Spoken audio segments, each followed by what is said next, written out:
Welcome to the Intern Whisper, the show all about the future of work. Today's guest is Justin Spraggins, CEO and founder at Episode 8 Inc.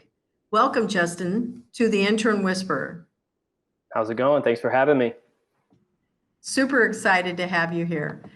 So we're going to be learning all about your company and your whole entrepreneur journey, and our listeners love to hear that kind of stuff. So I'm going to let our listeners know that they need to strap themselves in because you have so much great stuff to tell us, and I could not be more excited.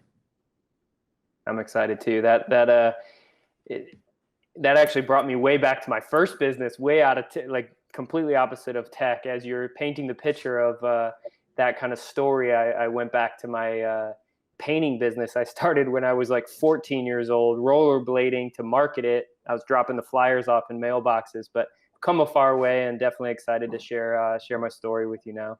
That is great. So let's talk about, what did that 14-year-old business entrepreneur look like?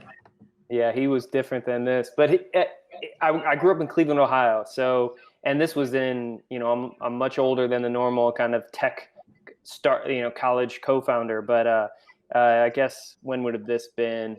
Mid 90s. I started my first business, and I don't know what nobody told me to be an entrepreneur. My parents weren't entrepreneurs, but for some reason I went to the library when I was early, 12, 13, and I bought the Dummy's Guide to Entrepreneurship, that yellow book.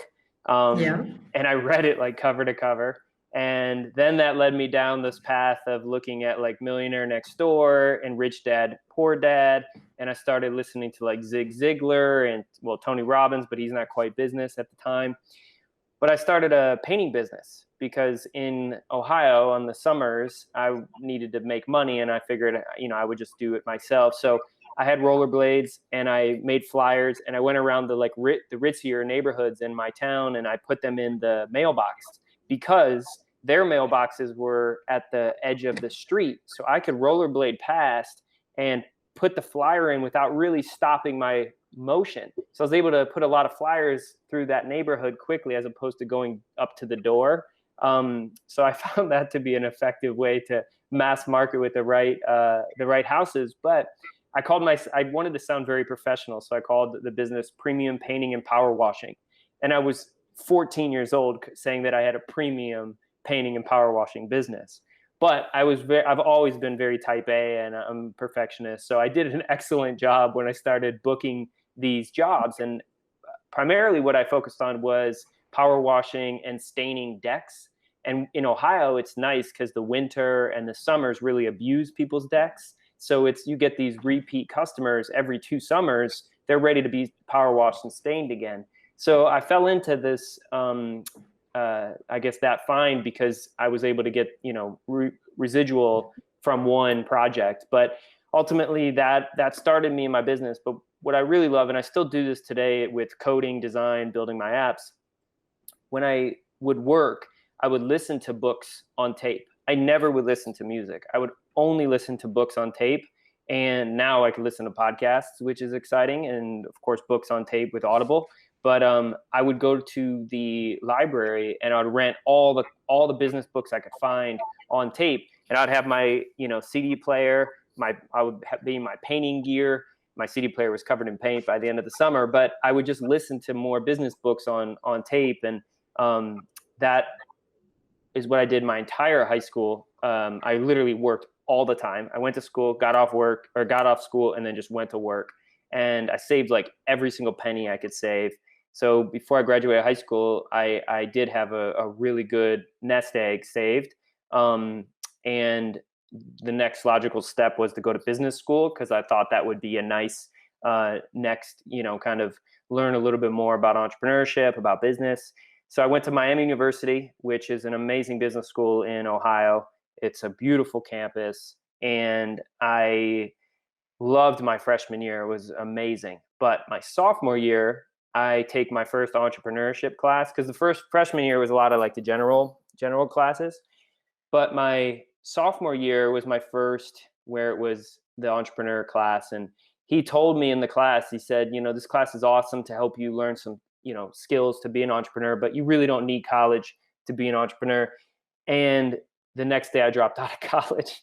And I just it was funny because he wrote me an email like a couple years later when he found out I was doing tech and all this. And he's just like, you know what? No student has ever left after I told them that they didn't need college to be an entrepreneur.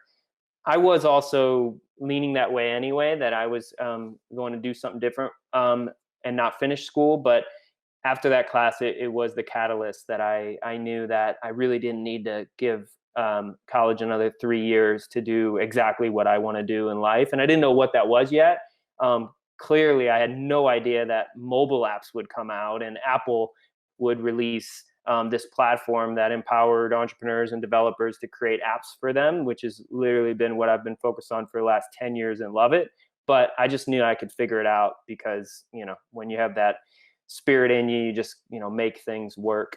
So yeah, that's my last bit at school. And from there, I moved to New York, which is a whole nother chapter, but definitely been always an entrepreneur since I can remember. Can Ohio still get Premier Paint? And do you still know how to rollerblade? Good questions. I definitely can still paint. Not quite sure I could still rollerblade. With age, you're less nimble. But I love to paint, to be honest. I did it for so long at that time that it's almost like meditative. The smell of paint, I loved cutting more than rolling. Like rolling is easy. You just, it's quick, you finish the job. But cutting was my favorite because you had to have really steady hand, and I never taped anything, and I wasn't scared of heights. And when you paint stuff, a lot of times you're up on ladders.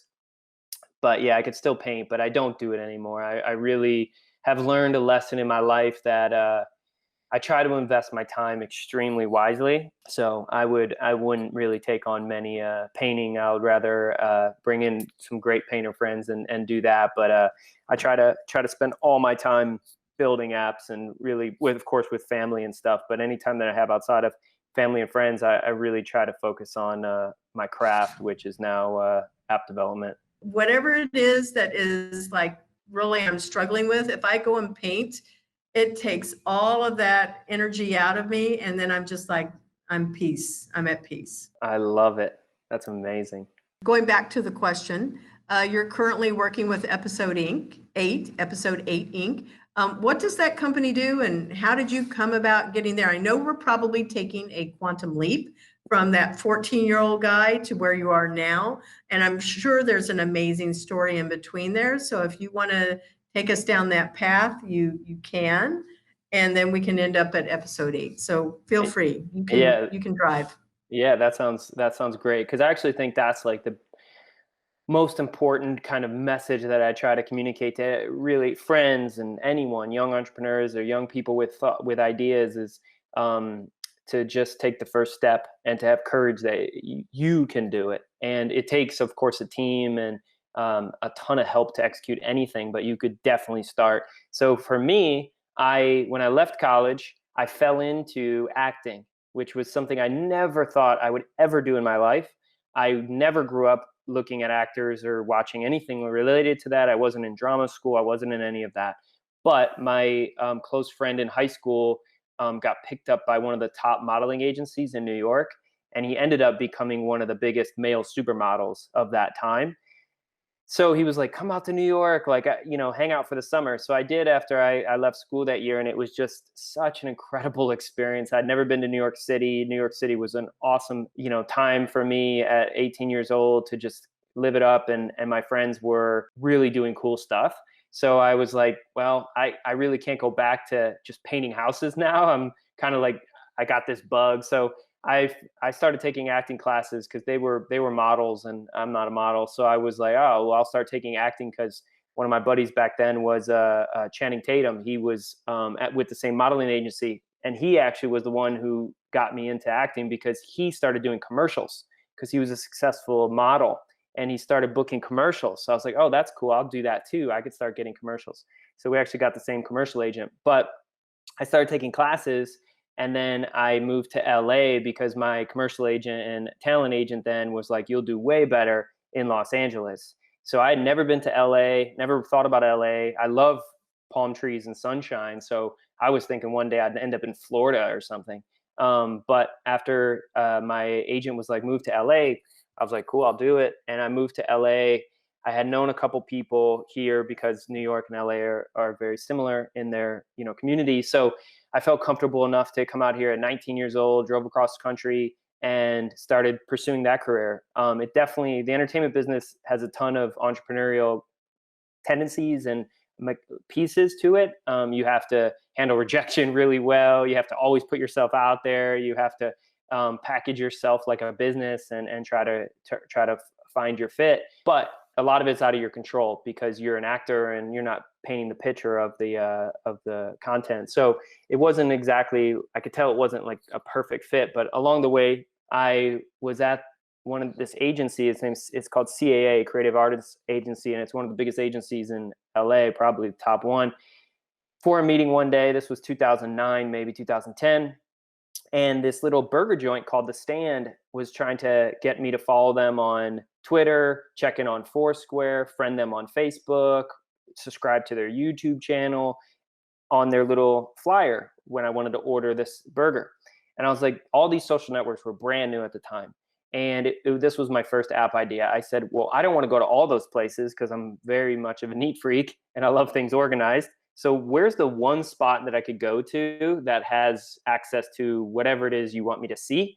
So I thought that we need to aggregate all these social media platforms into one site, one app. So I started designing the idea because I knew Photoshop a little bit, but I wasn't a designer, didn't know how to code at the time, didn't know how to design, but I figured it out, wrote a business plan for this app that we called Crux, which ended up being a terrible name because it sounded like crooks, and we were trying to get people's passwords to sign in for a one-stop shop.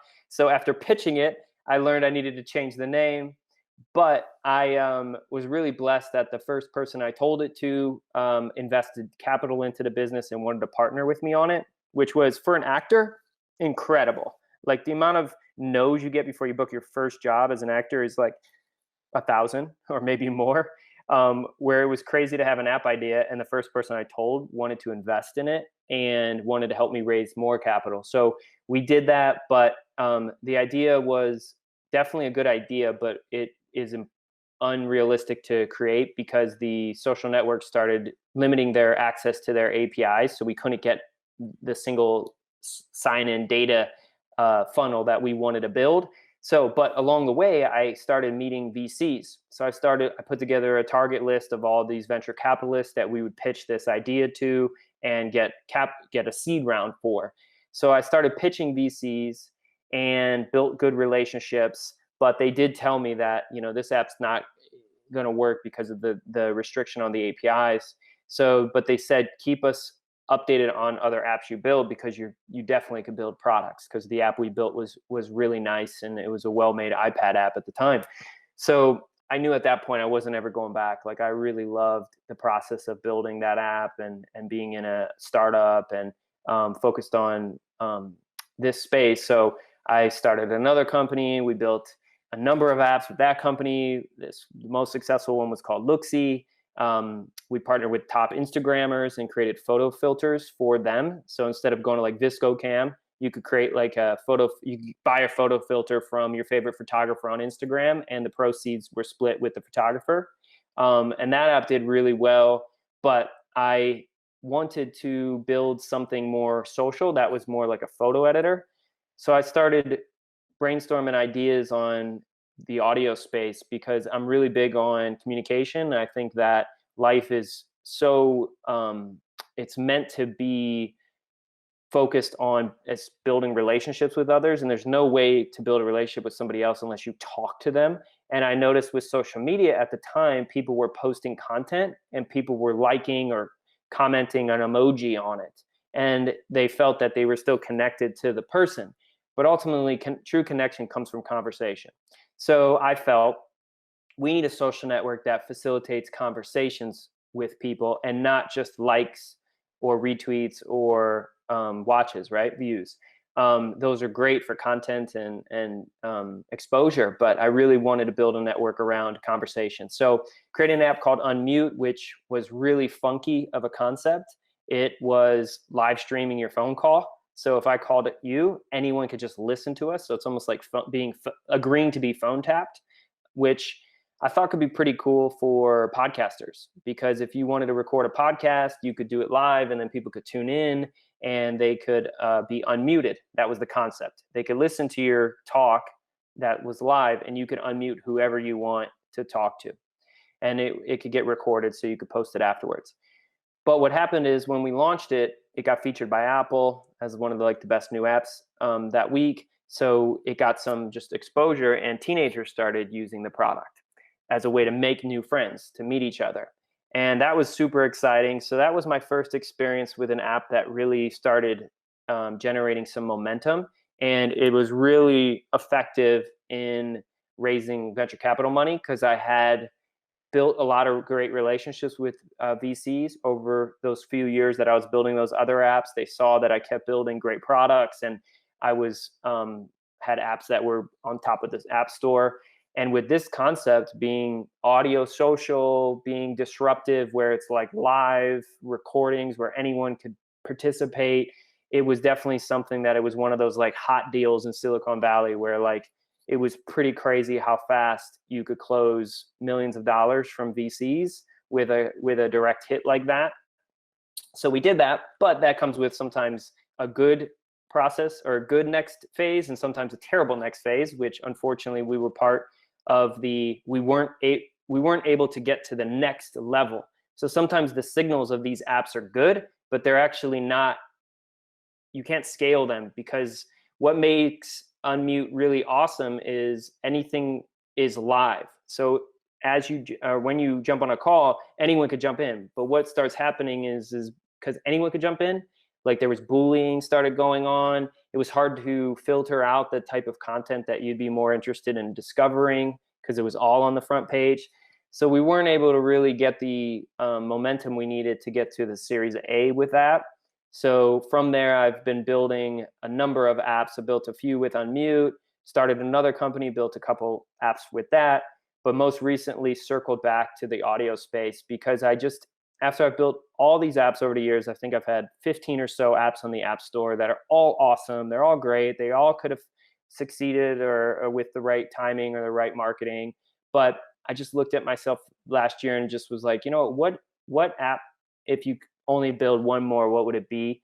And I just circled back to this idea that I really want to build something in this audio space. And I started seeing the AirPods are really becoming more the norm. People are leaving them in. Definitely the young demographic are adopting the AirPods while they're at school, or even if they have a headphone in, they always have their headphones in. And I just don't see right now a social network around audio that is really interesting. And it's definitely a hard one to make work. But there isn't really a social network around audio. There's audio platforms of course, the podcast platform or Spotify or Audible or podcast. But when it comes to social, there really isn't something other than a phone call. So we've been experimenting for the last number of months with an app called Sup, which is social podcasting, bite size. So the podcasts are 12 minutes long. I call you, and I record for 12 minutes, and then I could add a cover and share it out everywhere. I could share it to Instagram stories. I could share it to TikTok. It's a short podcast. That's super fun, and it was going well. But one of the problems we were having was it's tough to book somebody for a podcast to record. So when you have a normal podcast, you have a producer, or that's your job. So you're really working hard to do the bookings. But when you're dealing with social media platforms, you're talking about the normal person that really doesn't have a ton of time to figure out who's available and schedule the person to record. And it was too hard to facilitate. So we ran an experiment where we just matched everybody on the platform with each other. We called it Happy Hour. And we just said, we're going to just match you with a random podcaster or a random user, and you can record your 12-minute podcast with somebody who you don't know. So we tested that about a month ago, and the response was amazing. A lot of our users were pinging us right after, oh my God, that was so fun. I talked to Sarah. Oh, I matched with, Daniel. Oh, I talked to Robert. It was like so fun to see how everybody was excited about matching with somebody different, and they had a really great time. So, and it was so much easier. It was like, hey, at 5:00, your phone's going to ring, and all of a sudden you're going to be matched with somebody to record with. So It's like speed dating. exactly, for recording podcasts.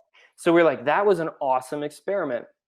But if you read product books like Lean and Hooked, and there's plenty of great product books, Design Thinking by Google, you always want to, if you have an experiment, you want to like really like strip it down to no fluff. Like that's the thing you're testing. So we knew if we were to release Happy Hour inside of SUP could be maybe not the right mechanic or the right platform for that particular behavior. So we said, okay, we saw that Happy Hour concept works. Your phone rings at Happy Hour, matches you with somebody to talk.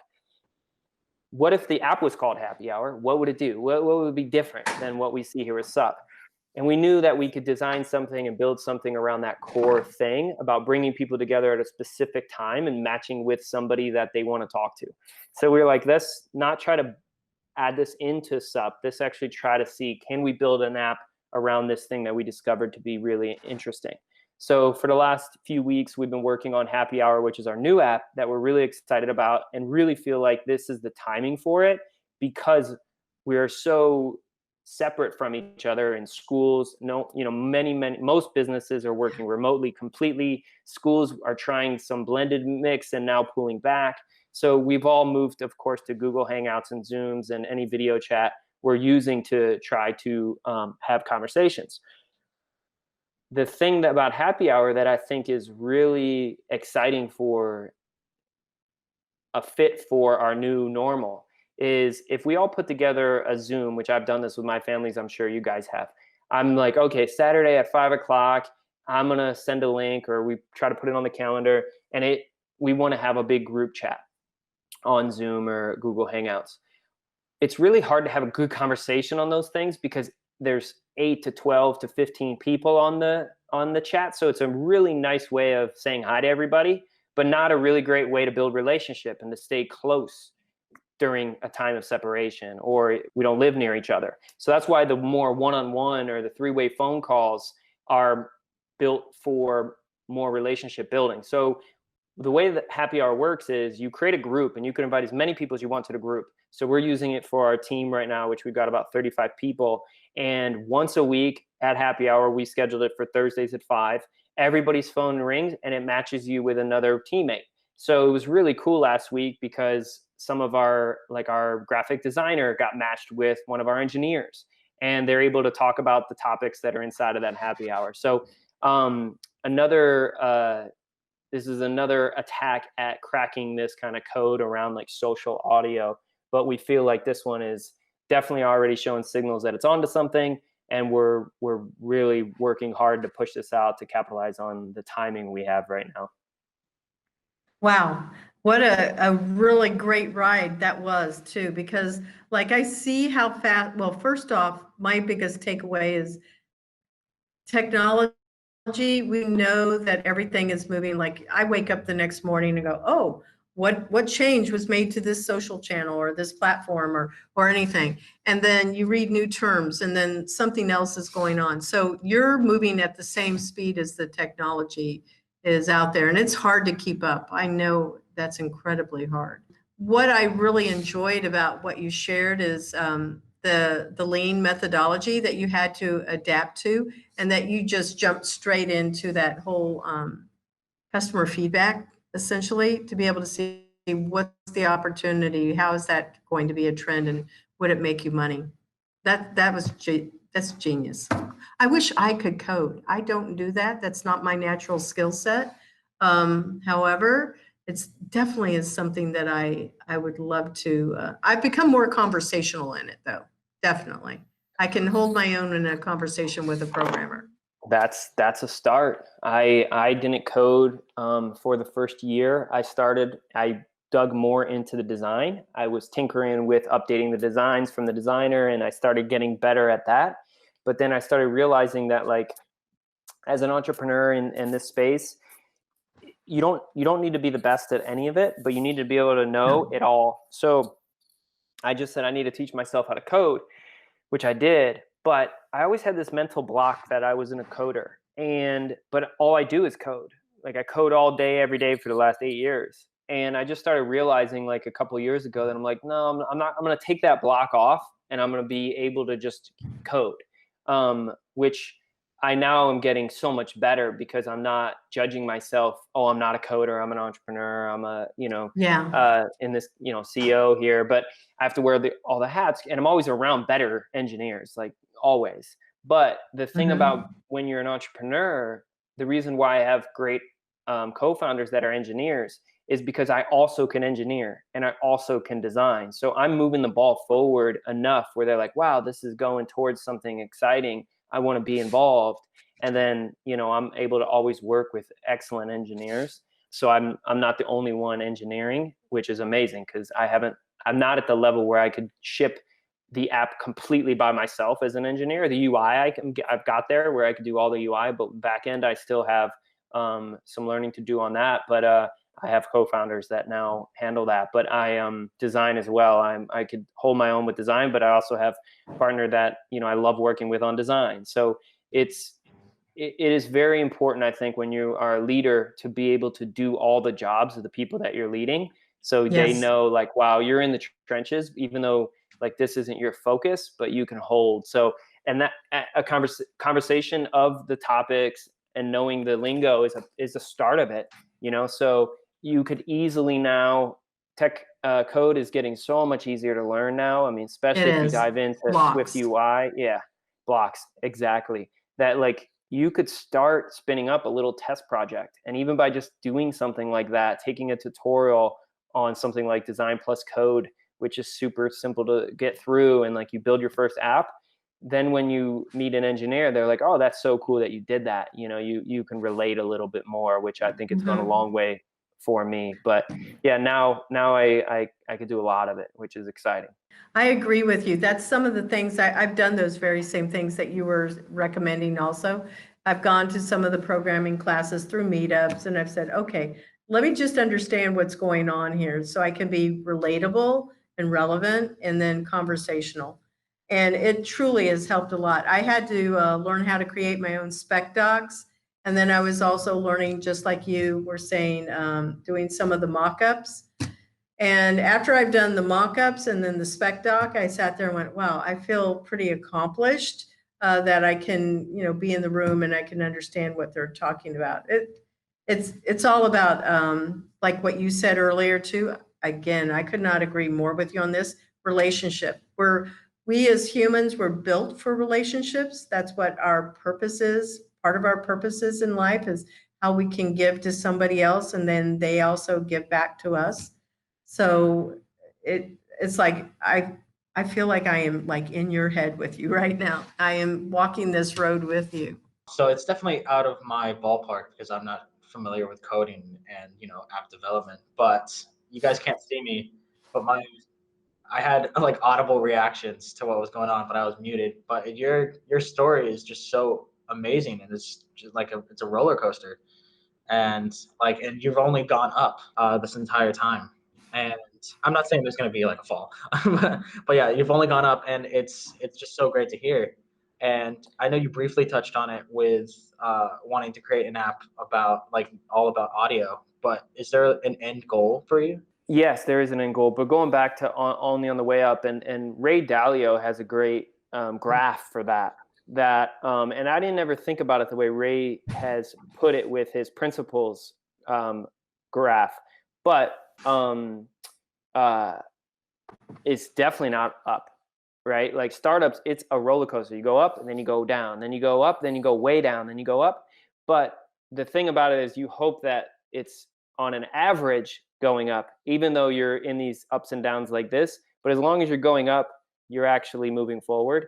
But what I really love about what Ray Dalio says in his book is when you actually have a down, when you start to go down, that's where the lesson is. That's where a new principle can be defined, because now you're not, it's not soaring. You actually had like tripped, right? You set a goal, you raised, my previous company on Mute, I raised $2.5 million or $2.2 million. I hired a team immediately, really quick, had too many people. It's really interesting when you've first time founder that raised venture capital money and has millions of dollars immediately in the bank. So you think, oh, the bar is really high, I need to move quick. So you hire up right away, right? And then you try to like sprint, you know? And so that was a stumble. But I didn't take the second and say, okay, what can I learn from this? And in the loop that Ray Dalio says is now you define your new principle, which gives you momentum to get back on track, and it loops you over and gives you more towards it. So instead of it being this roller coaster, up, down in an upward trajectory, you try to have it be more of a looping down. You know what that is? That's like the trajectory that they had to do for the moon, for NASA to take the first trip around the moon. That is exactly like what it sounds like, that formula. Exactly. Because the momentum that comes from the loop instead of the climb back up, right? So I've learned that, you know, so an entrepreneur or anyone never feels like, I've been at companies and with some friends that have sold companies for tons of money. Things never feel like they're crushing it, you know, because you're in the moment, you know, it's like being in shape, right? Like if you're like, oh, I want to lose 10 pounds and you're in the process of losing it, you don't feel like you're making progress. But if you took a picture from 9 months ago and you look at it from a picture today and you're really being diligent, you're going to be like, oh my God, I look so much better, you know? So you don't understand the change when you're going through the process, but you hope to value the right things, right? So if you value a growth mindset, if you value the journey, if you love what you're doing and not the outcome. So that comes back to your second part of that question in, well, what's the outcome, right? Like, and this is the thing with what that you're after, right? Like, is there a goal you're after that's big? And there is always, but I'm blessed because what I've seen over the last decade in being in startups and building apps specifically, and especially for iPhone and iOS, that's where I've focused. I've built a couple of Android, but really the iOS platform has, I've really resonated with it as a builder. I just love it. Like I literally, if I code a settings today, I'm having the best time. And as I code that settings, I got YouTube on in the background listening to like amazing interviews. Like today I was listening to Bezos talk in like 95 about like the gold rush and how that relates to, you know, in the early 2000s .com, you know, rush. So I'm listening to entrepreneurs nonstop when I'm coding and building my apps because, you know, if you know what you're doing, you don't really need to think that much. It is a lot about moving blocks. The harder problems and things, I need to stop listening to stuff, but I'm able to listen. So I love this journey. So even though I'm going somewhere, I'm actually there already because I found something that I really love. And that's why I could, you know, I even look back at my life. I'm like, wow, I can't believe I could code, design, raise, do all this stuff. And it's like, well, it's because I spend a ton of time doing it because I love it all, you know? So the amount of my wife always is just like, I don't know how you have all the energy to spend this much time at this for this many years, you know? And it's like, well, I just love it, you know? So you got to find what you love. And then, you know, you dig in and if you have a childlike spirit with it, you will always, you know, feel accomplished. So I already feel super accomplished. Like I'm already there in this while I'm living it, which is amazing. But where am I going when it comes to like, oh, I really hope it has this level of effect on the world or whatnot is it's an interesting thought because I've already sensed, like I've already know some of my social apps have really impacted people. Like in Unmute, a couple of our users became best friends on the product and now they went to University of Alabama together. So they've already like felt like, oh, well, now I'm going to go to school with that person. So building these apps have made people, you know, date and become best friends and have, you know, so many a more fruitful life. So I feel if I'm going somewhere, it's just do this at bigger scales, you know? So I am really motivated to get Happy Hour to scale bigger than I've ever had an app to scale, only to continue to do the thing that these things can do for us at bigger scales. But you can only, it's almost this weird thing. You have to take one hat off and put another one on where it's like, yeah, that's great. I do like that. But you can only really have to care about the one moment you're having right now, even this conversation, right? Like if I wasn't building apps and I didn't put together an internship program out of the summer, I wouldn't be having this awesome, you know, Google interview, you know, video chat interview with other entrepreneurs and people doing some very similar stuff. So I'm going for more of the same, but to turn up the volume. That would be the goal. That was so good. You said so many great things there. It's like little nuggets, and I'm looking forward to going back and listening to this. Embrace the journey, and I could not agree with you more. There's been these places, and you know what this is like as an entrepreneur, where you can go into a deep hole because it's like, oh my God, is it ever going to stop? But it's the adrenaline that comes out of this experience is huge. For Intern Pursuit, we have the platform, and we're partnered with Berkeley University to produce it. And I could not be more excited. They're like brilliant people over there. We have a game, and that's because I liked game in teams. And so to pull that in, I wanted to be able to capture some of the gaming industry. That's why we have the game also. But our game is already on Steam. And then we have this podcast. And then it was through this conversation that we were having, Rivik, that's another one of the people that interns with me, we reached out to all of these different radio stations, and I met Trevor. And through that Trevor meeting, I've met you. And now our show is also on Cornell University. It's at WVBR in New York. And we've had a huge amount of downloads going on just because of expanding the market. So what comes out of it is just that same enthusiasm, and you're infectious when you talk, just so you know. I find it really, very energizing for myself too. It's always about the climb. It's about being able to realize that you can do way more than what you think you can. And whatever you tell yourself, that's exactly right. So you were saying that you weren't able to be a coder. Yes, you were, and you were. And that's where I used to tell myself, oh, I was bad at math. But no, I'm not. I tell myself I'm good at math. And that's what I tell the women that work with me. I work with a lot of women, and I go, nope, you're going to learn how to be really good, financially fluent. You're going to be able to talk numbers when you go into meetings. And I don't want you to be afraid of it. And don't tell yourself you're not good at those things. So you are inspiring, I'm sure, our listeners as well as Ian, but definitely me. So, as we've mentioned before, or as you mentioned before, you're originally from Ohio, where you had a painting industry. I'm going to call it an industry just because you did so much with it. And then you moved to New York, spent a few years there, and then decided to go to California for acting. So, why the moves? What did California have that New York didn't for you? Whew, the weather. I remember the winter in New York. I was so cold, and when my acting agent had said, well, you can move to California, you probably do better there. I was like, oh, perfect. That's palm trees and sunshine. So it didn't take me long to decide. And, sometimes, and this is like the childlike spirit that you really need to keep. I've learned I need to remind myself as I get older to continue to have it. But I was just 19. I didn't think. I just went. I can't believe I just drove across the country. I'd never been to this city.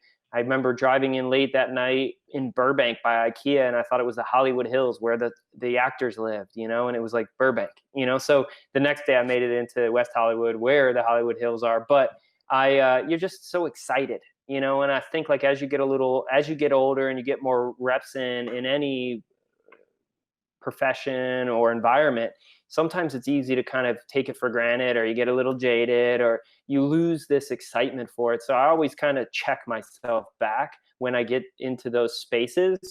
But, it was as simple as just being young and being like I really just love saying yes. Like I really don't say no. When I want to do something, I just do it. So when I was presented with this option, I was like, oh, that sounds good. I'll do it. And acting fell into it, and it was really good. One thing I didn't mention about my acting career, which I'm excited. I never booked a huge film or any type of major breakout, but I did really well in commercials. And back then you could make a decent living with commercials. And I was in the very first iPhone commercial. So it's funny that now I build iPhone apps, and this is what I love to do, iPhone and iPad apps. But I did the first iPhone commercial, which was a Facebook ad with a couple actors, actually, Scoot McNairy, who's become really successful. He was in the commercial with me. But then I did a Kareem Abdul-Jabbar iPad commercial. I did another iPhone commercial. So in my last little touch in acting, I had done a number of Apple commercials, and then I fell into building apps. So I feel It's prophetic. Exactly. And when I met Apple for the first time, I'm really close with the team up there now, the editorial team and stuff. And I remember telling them that, and it was like so cool to just like show the video, the very first commercial. It's like a hand, and it takes through videos and photos of people having fun at a pool, and I'm jumping into the pool with red pants on, and I still remember I was freezing that day because I jumped into the water too much in the shooting. But it was a fun season of time, and I think that's also why I love what I do now, because acting, I really loved it, and then I fell into tech, and I'm like, oh my God, I'm so glad I'm here. I also treat this as like, maybe who knows what's coming next. So maybe I'll fall into something else. So I might as well just like soak this season up and really like, get as much out of it as I can, So I think that's a really cool reality that we're all living right now, is that, a few short years ago, like people couldn't make livings with podcasts. And now people are making hundreds of millions of dollars having a podcast. Or people couldn't make, there was no thing as an app. And there's been, Snapchat's one of them that literally was an app that turned into a multi-billion-dollar business. And, Candy Crush and others that have come from just apps. It definitely feels like an exciting time to have the capabilities to ship and to get in the game. And that's the part, like you were saying, how you're teaching yourself to learn. And that's why I'm so motivated to learn, because I want to be able to do it with the least amount of people as necessary, because then you could do it, then there's no Oh my missing God. piece. You hate being held hostage by what you don't know.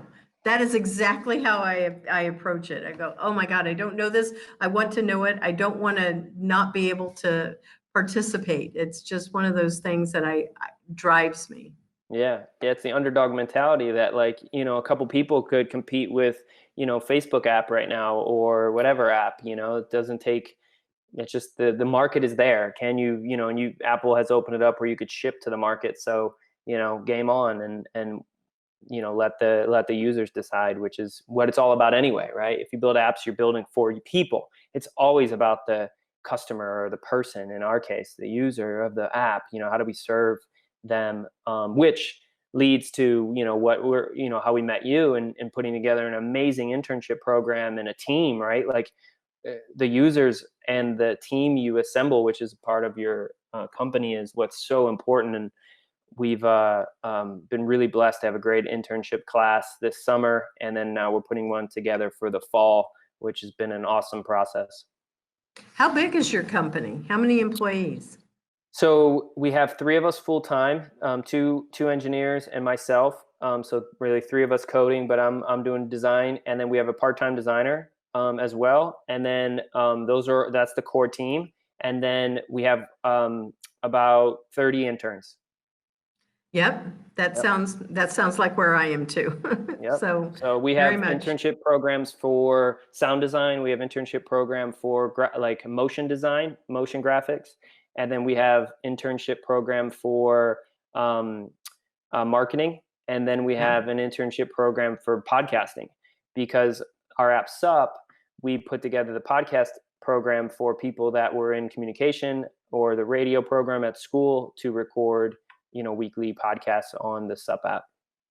Very nice. Very nice. So were you an intern at one time?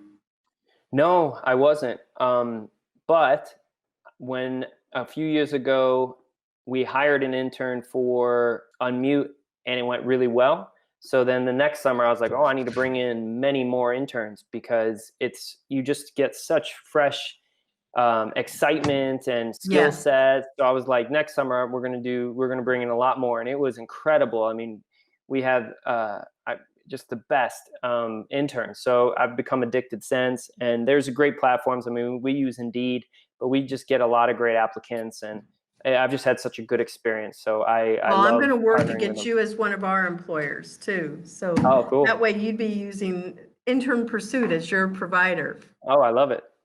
Okay. We'll have that discussion some other time here after the show.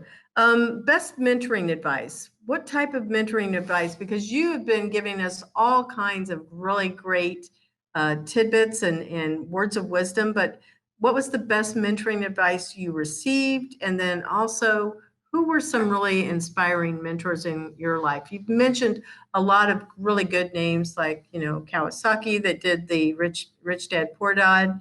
I read that book also, and I followed just about everybody you mentioned. But those are, well-known people. Is there anybody that you felt that was giving you that one-on-one attention personally? Oh, so many. I mean, through different seasons, I have been blessed to have friends that have done an amazing job just kind of leading by example, or through when I was in the entertainment business, there's a handful of great folks. In the tech world, I would say the majority of my mentors in tech ended up being like my VC relationships, because I started, and this is actually something that is, I think, really important for young entrepreneurs that are seeking capital, is what you're seeking is actually value.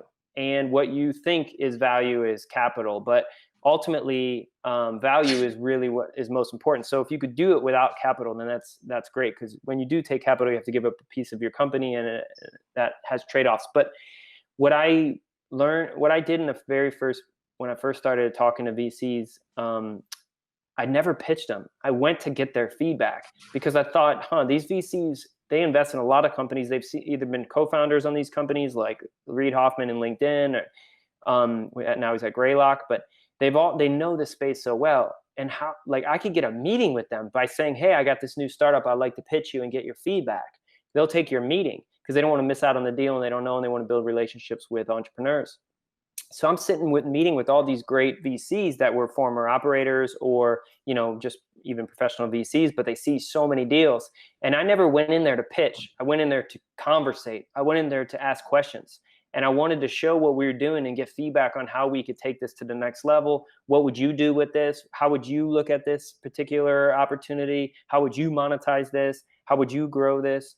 And just hear them talk about your platform. And then, because I could do it, I would just come home and do what they told me. And then I would meet with the next VC, and it would be in the next level. Like, hey, what would you do with this? And then they say, do this. And I'm like, okay, I'll go do that. So they were like, the VC, I've never even told any of them, but I mean, there's so many VCs that I'm really close with now that I call for anything at any time. So I actually say, like, VCs have been my mentors during this business journey.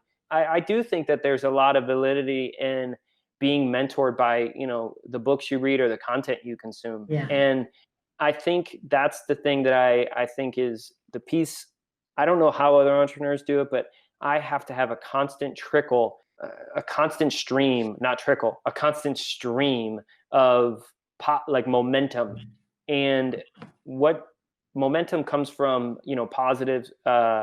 positive kind of feedback, or just any type of story that really lifts you up. So I think that I've been mentored by never stopping listening to great content and reading. I do read books as well, but I'm really fortunate that I'm able to constantly consume this content, which is why I'm really passionate about building a social audio app. Because if we can produce content that people are able to listen to, and I know one of the questions here is around, like, where do we see the future of our industry? But I do really, really feel like, in a very short order, we're not going to take these AirPods out of our ears, and they're not going to look like they're even there. And if that's the case, what are you listening to? And prior to this time, we were really controlled with what we were able to listen to. We had the radio, was the first really form of audio constant consumption. And that was a few stations. And then, of course, it graduated to multiple stations of the radio.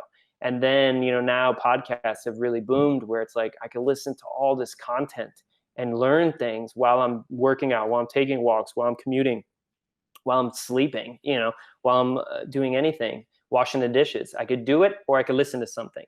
And I think that, like, that's going to be a real interesting reality, where at any time you could turn on whatever you want.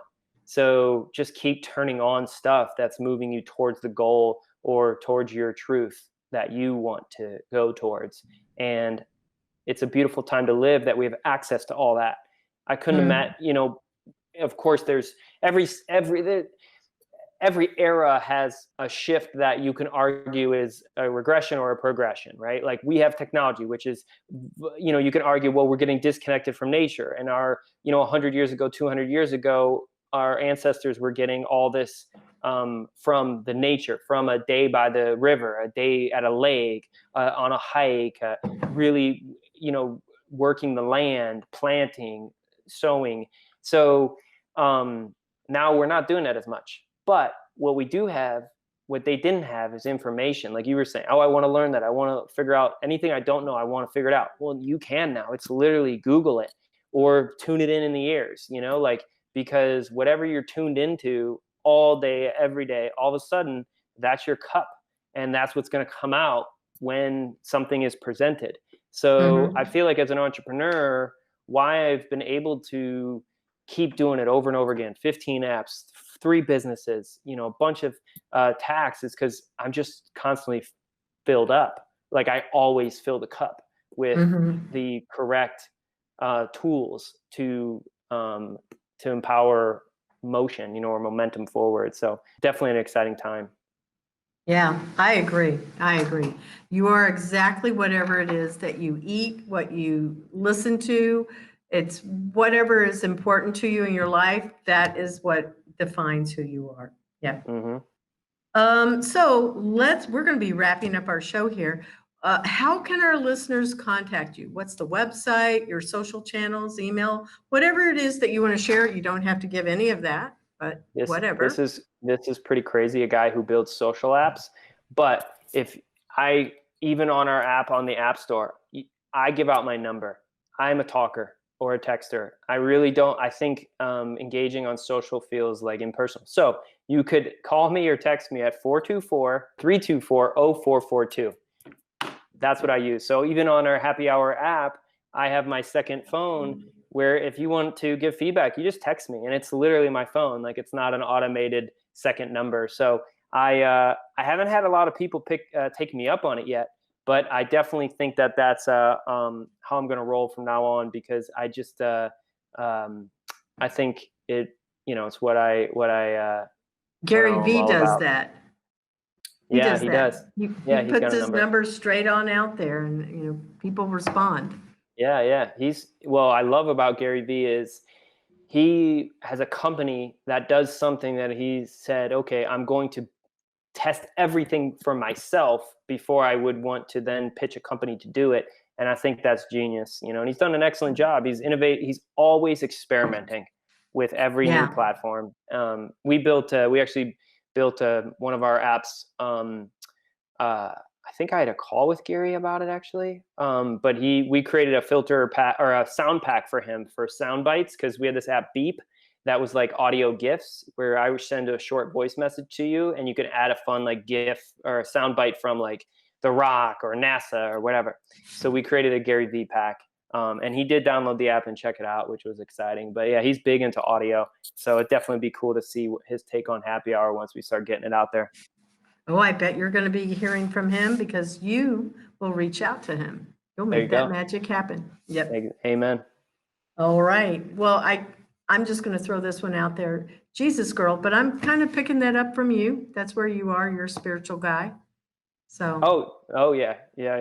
I grew up out here, in the Christian community, which was an amazing time in LA. There's some amazing churches around here. Yeah, and it helps us to stay positive, that's for sure. Yeah. Well, thank you so much, Justin. I could not begin to tell you how much I've enjoyed this. I look forward to developing a friendship with you outside of the podcast and saying, okay, so try my platform, tell me what you think, give me feedback, and you know, help me to continue to move it forward. So again, thank you, Ian. Thank you to our listeners. And also we look forward to looking for you in app stores and also on the web.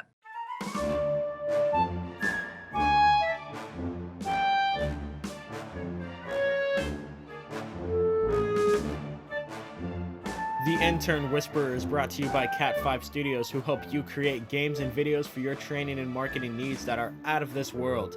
Visit Cat 5 Studios for more information to learn how Cat 5 Studios can help your business. Thank you, Cat 5 Studios.